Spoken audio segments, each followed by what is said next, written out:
Whew. Hi everyone, Lythany Years Tano here, the internet's busiest music nerd, and it's time for a review of the new Nas and DJ Premier record, Light Years. Legendary Queens rapper Nas, I believe in the totality of his discography, this is like his 18th, 19th studio album. It's not to be counted normally among his usual solo studio albums, because it is officially a collaboration album with the incomparable, with the influential DJ Premier, a New York producer and DJ, one half of Gang Starr, and though he's not a lyricist and a rapper in the way that Nas is by reputation, you could argue he's every bit as much a pioneer as Nas is when it comes to the history and rubric of hip-hop. In fact, their respective success and careers are pretty much intertwined, as DJ Premier played a pretty pivotal role in some of the greatest beats on Nas's breakthrough, game-changing classic album, Illmatic. So of course, with that record gaining the status that it has over the decades of its existence, anytime these two have crossed over once again, it's always been cause for celebration and a reminder of the legacy they've created together. And 2025 for Nas has really been all about legacy, not just the legacy of his own artistry, but hip-hop broadly, which is why through his label he has been on this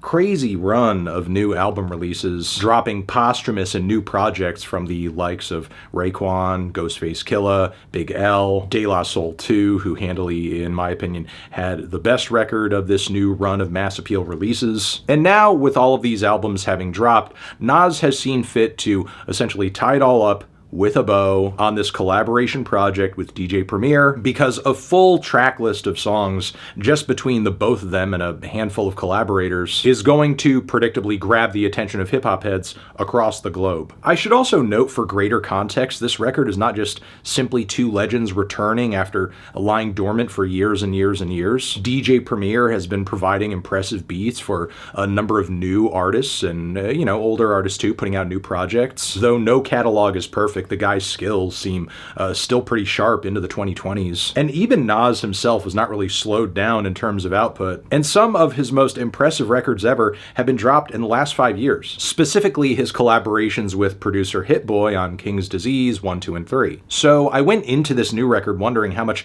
better of an experience I could possibly have, given that Nas is working with somebody who not only has just about as much experience as him, but someone who he has a lot of history with personally and creatively too. However, I'm kind of sad to report that while Light Years does have its share of highlights, it's got a lot of weak moments too, especially in the first leg. Its opening track, My Life Is Real, for lack of a better term, kind of feels like listening to an ad. Literally like an unskippable advertisement I have to sit through in order to hear the rest of the record. And when I say ad, it just kind of feels like it's merely here to promote the run that Nas and Mass Appeal have been on as of late. And it doesn't do so in a way that's all that creative or is appealing as a song. Meanwhile, the following track, Get Ready, feels no less promotional and is packed with loads of shoutouts to crypto and AI companies, I guess as a means of like Nas flexing that he's ahead of the curve when it comes to having his finger on the pulse of tech. It's just hard to imagine anyone vibing to this who isn't like a men's rights red pill type podcaster. Unfortunately, as much as my mouth was watering at the title, New York State of Mind Part 3, this track has to be one of Nas's least interesting portrayals of New York, even if the beat on this track from Premier is a little bit more like it. Definitely the best production on the album so far. And sadly, the following Welcome to the Underground feels almost just as much as out of touch, or just not really delivering what the title promises, especially with bars like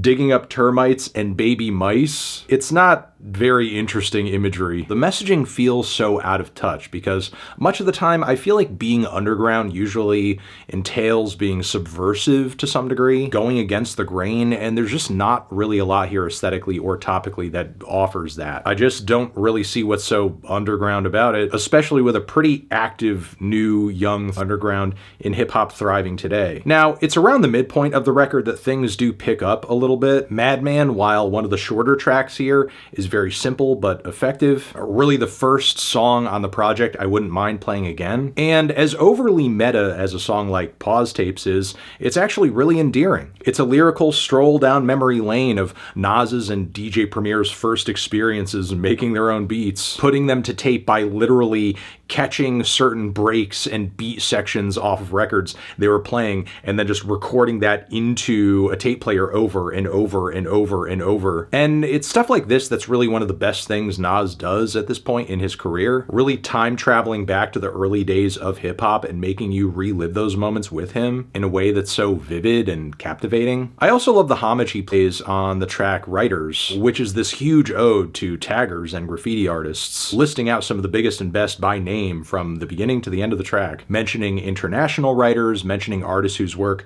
transcended the graffiti medium entirely, like Keith Haring and Basquiat. Graffiti is obviously a medium that you could never encapsulate fully into one single song, but it's pretty thorough for what it is, and at least in me instills an excitement and a willingness to look into it further because he sounds so excited about it on the track. I love Nas's musings on fatherhood and boyhood on the song Sons, the mindset and heart that he describes that has to go into raising a young boy. It's legitimately moving. However, I feel like the album's focus and quality kind of drops off from here once again, especially on Nasty Esco Nasir, which is this kind of concept track where Nas is playing into these different warring alter egos within him. But like in terms of background and belief system, there's not really all that much separation between them, at least not so much that you think they would be killing each other. For sure there's a there, but it's just kind of odd for the track to just gradually devolve into what feels like a Shark Tank pitch in the final verse. Again, it's better self-promotion than it is songcraft. On My Story, Your Story, we get some cool chemistry with AZ,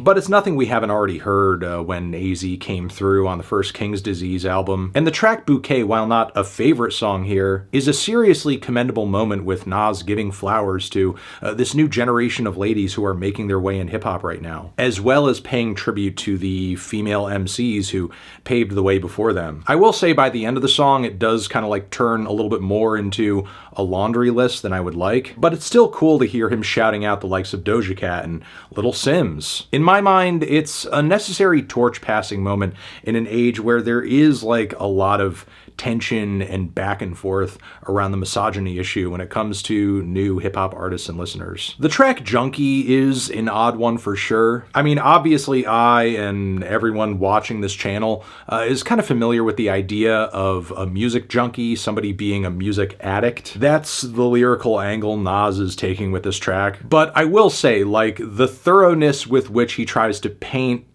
his love of music from the standpoint of somebody who is like literally addicted to it in the same way somebody would be crack or heroin. By the end of the song, the framing does just feel a bit weird and awkward. I could give the song an A for effort though. Unfortunately from here, the final moments on the album are really nothing to write home about. In fact, the last song on the record is so inconspicuous in terms of its flows and its beat at least a few times over while spinning this album. I barely even noticed it like replaying back into itself on the first song. Like, that's how unambitious and bland of a closer it is. As much as I do lyrically appreciate the idea of like, you know, Nas effectively living out a new era here in his career, and certainly having cause for celebrating right now, not only because of how well he's generally doing personally and artistically, but just all the effort he's put into keeping his generation of artists thriving in a way with this latest run of releases, which I think is pretty pivotal considering that, you know, hip-hop recently just turned 50, an anniversary that he seems to take very seriously. And no doubt at this point, Nas's love of hip-hop, of New York, of music in general, it's unquestionable. But still, that's not enough to counterbalance the glaring issues on this album, many of which I think revolve around Nas and Preemo resting on their laurels a bit here, and not so much challenging themselves and really taking the easy route instead on some of these tracks. Well, actually a great deal of them in my opinion, which is why I'm feeling a light 5 on this album. Transition, have you given this album a listen? Did you love it? Did you hate it? What would you rate it? You're the best, you're the best. What should I review next? Hit the like if you like. Please subscribe and please don't cry. Hit the bell as well. Over here next to my head is another video that you can check out. Hit that up or the link to subscribe to the channel. Anthony Fantano, Nas, DJ Premier, forever.